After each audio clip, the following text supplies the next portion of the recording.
It's time for some literary inception. Welcome to the depths.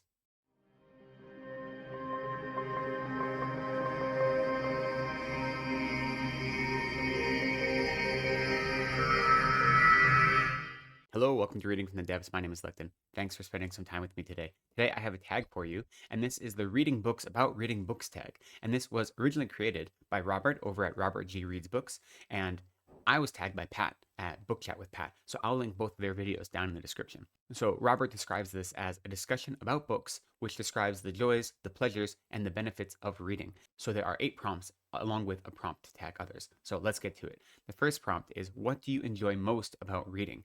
And I actually will answer this along with the second prompt, which is, what is the greatest benefit you get from reading? So I'm going to answer those two together. And as I've said many times, I try to incorporate all of my reading, especially my reading of fiction, as part of my spiritual path, as part of my practice, where I look to reading to find something new about myself in the world. I do a lot of, obviously, sacred reading. I read Buddhist philosophy and Buddhist sacred texts, and then many, many commentaries on those texts. That's part of just what I do in my life and part of my study. And those texts give me an understanding about the world, right? They give me a philosophical grounding so I understand how the world works. But then when I read other texts, novels and nonfiction both, those give me a chance to understand myself and to understand who I am in the world. So these two types of reading work together.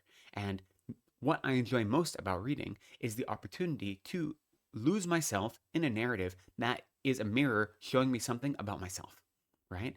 The opportunity to go into a world that looks nothing at all like my own, to learn something new about other peoples around the world, whether they be fictional or real peoples, right? To expand my mind about the world I live in. But as I do that, I'm learning who I am in the process, how I fit into the world, whether it's the world that was created in this story or whether it is the actual world I'm living in. So that is where I find my joy in reading, is finding myself in any given book, losing myself in a story, and by losing myself, I find new parts to myself, new colors to my identity, new understandings of how I fit in the world.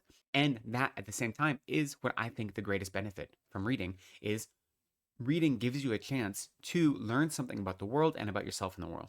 And it doesn't matter what kind of reading you're doing. It doesn't matter what kind of story you are reading, whether it be a history or a sci-fi story, whether it be a pulp comic or some literary fiction masterpiece, whether it be a sacred text that has been around for thousands of years, or whether it be a tie-in novel to a video game.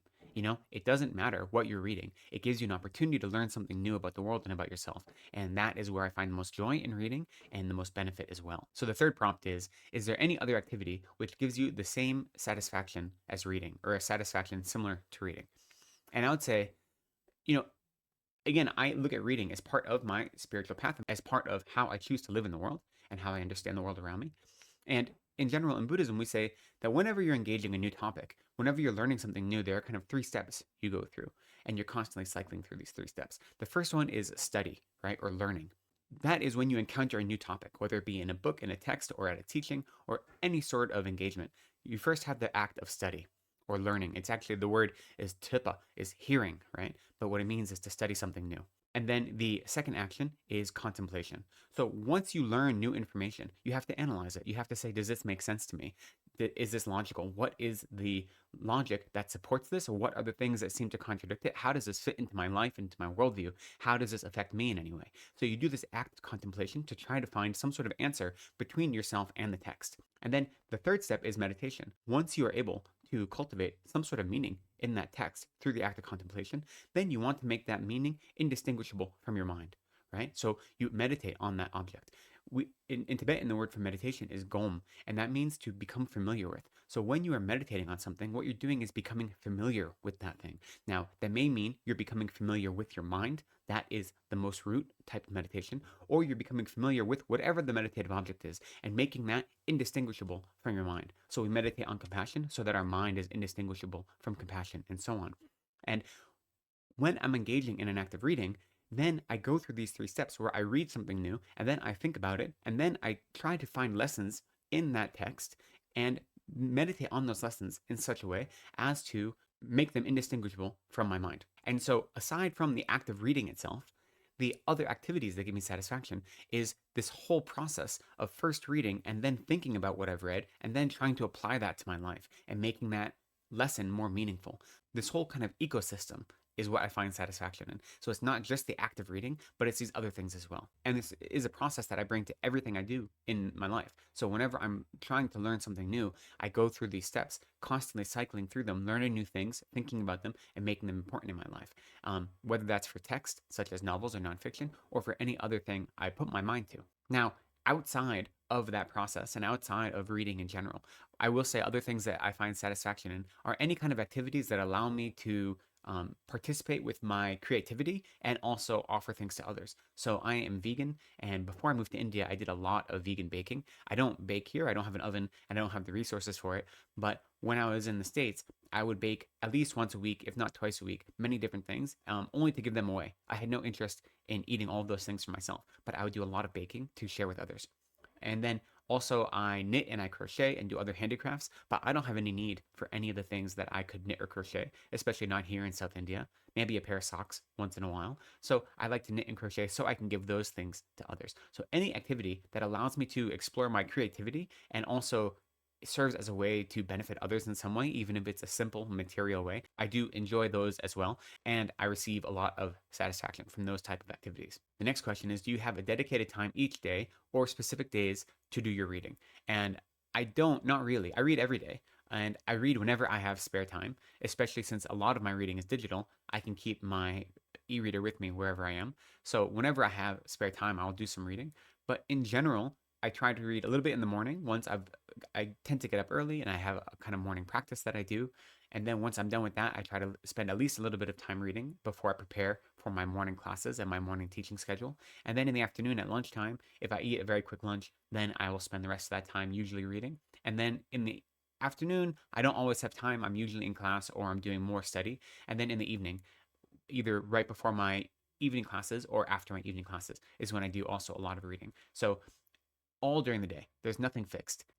Whenever I have some free minutes, I will try to pick up my reading and continue. It's easier with some texts than others, right? There are some books that I need or I really want good chunks of time to fall into those worlds, just depending on how complicated the worlds are or how lush the writing is, how much work it takes to get into the book. And then others are much easier that you can pick up and read 10 pages and then put it down again and never feel lost. So anytime I have some free time, I try to pick up some reading. That's another reason I love short stories. I always try to have at least one short story anthology or a short story collection on the go. So if I only have 10 minutes, I'll be able to pick up and maybe finish a whole short story in that time. But there's no set answer to this. I read 7 days a week. Whenever I have some free time, I'm going to be reading, most likely. The next question is, do you have a dedicated amount of time each day for reading? And I don't, again, whenever I have free time. The next question is, what is your favorite essay or book about the joys of reading? And I could pick from a few, but I'm going to choose a somewhat unconventional choice for this. And I am going to choose Stephen King's On Writing. And this is not about reading. This is a memoir of the craft, as he puts it. And it is a memoir that is told through his discussion of writing and how he writes and how writing is this creative force in his life and how he goes about it, both in terms of, the creative aspect from his side, but also like the work aspect. So how he goes about writing what he writes. The reason I chose this for this prompt is because King's love for story is where his writing comes from, right? That is his muse. So through hearing him discuss writing and the act of writing, both as a craft and as a passion, and how that has been part of his whole life through the memoir aspects of the book, you get a love for reading. And it is through this exploration of writing that the joy of reading really emerges as the heart of the creative process. So for me, I know it's an unconventional pick for this question, but I really, really enjoyed this memoir. And the more I read about his process for writing and where his ideas and where his work ethic comes from and how those are implemented in his life and how those have transformed his life, that just made me want to read more. That made me more appreciative of the act of reading in general. And so I think looking at the act of reading through the lens of the act of writing is a really powerful way to understand reading and to enjoy reading. So that is the one I'm going to choose for this prompt. Next one, number 7, is, what is your favorite quote about the joy of reading? And again, I could probably choose a lot for this one. The one I'm going with is a quote from a book called The Library of the Unwritten. And this is a fantasy series by A.J. Hackworth. It is a trilogy called the Hell's Library trilogy. The first one is the Library of the Unwritten, the second one is the Archive of the Forgotten, and the third one is the God of Lost Words. And this quote comes from the first story. And very briefly, what the story is about is our main character is the head librarian of the Unwritten Wing, which is this library that exists in a neutral space in hell. And all of the stories on Earth that aren't finished end up in the Unwritten Wing. And it's her job as a librarian to protect all of those stories because the stories have power. That is part of the ethos of this world, is that there's a creative energy to stories that needs to be protected at all costs. So these unwritten stories, these unfinished stories end up in this library in hell, and they have to be protected. And in the first book, the inciting incident is that one of the characters from one of these stories is tired of being confined to this library in hell. So he escapes his story and he goes to Earth to live out what he believes is his destiny. So she has to go retrieve him.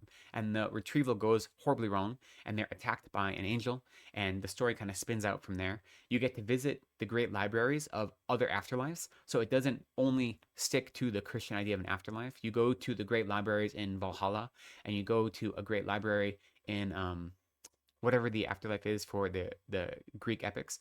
And so you visit all these different afterlives and these amazing libraries, and this concept of what is text is really exploded as you visit different libraries from different cultures.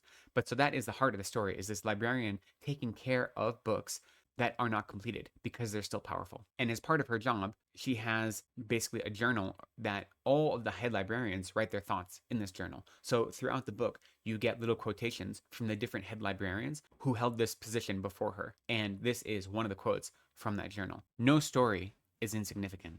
That's what the existence of the Unwritten Wing teaches us. No escapist fantasy, no far-off dream, no remembered suffering. Every story has meaning, has power. Every story has the power to sustain, the power to destroy, the power to create. Stories shape time, for Pete's sake. Once upon a time, long, long ago, someday. And then what happened? Living author or dead, written or not, your story shakes the world. That's common sense to a muse, and the idea librarians are supposed to honor, that every story, every human matters. The hard part is convincing ourselves first. So I think that is just a really beautiful quote. You can imagine when there's a whole book that is about the power of the unwritten word, there are a lot of good quotes from that book, but that's one of my favorites. And the last prompt is, if you were denied time to read, or if your access to books was denied, how would you cope? And the truth is, I am denied time to read quite a lot because I am very busy, both with my teaching schedule and my study schedule. And for instance, the month of November, I spent more than half the month preparing for a big set of exams, and it really I read less than half the books I usually read in November. It really bit into my time. And unfortunately, you just cope by doing the best you can. As much as I love reading, and it is an incredibly important part of my life, to define all of your joy and happiness through any given external phenomena is always going to leave you unsatisfied, right? Because we have no control over the world around us. So I never want to give up reading, and I do my best to always have a book with me, to use whatever small time I can to read, to find joy in that. Yet at the same time, if it gets taken away from me, I have to find other resources in myself to find contentment and happiness in my life. And so I have been denied opportunities to read many times. Just that's how life goes. As long as I'm not grasping onto reading as my sole source of happiness, then usually I can find some joy and contentment outside of this one particular activity. So that's how I try to approach everything that gives my life meaning, everything that is joyful. It is only beneficial to me if I'm able to hold it with a soft grasp. And if I'm holding onto it tightly, then what it's doing is becoming a new shackle that I'm creating for myself. If I can't find joy in the world without having a book in my hands, then I'm going to spend a lot of my time miserable. So as much as I love reading, I do my best to hold on to it without too tight of a grip. And that's it. I think that exhausts all the prompts. I think this was a great tag. I'm really happy to have been tagged in it. And the last prompt is to tag others. So I'm going to take the easy way out and say that anyone who is watching this video, you're tagged. I'd love to hear your thoughts on this. Thank you for spending some time with me today. I appreciate you. Please be kind to yourselves, take care of each other, and go slowly.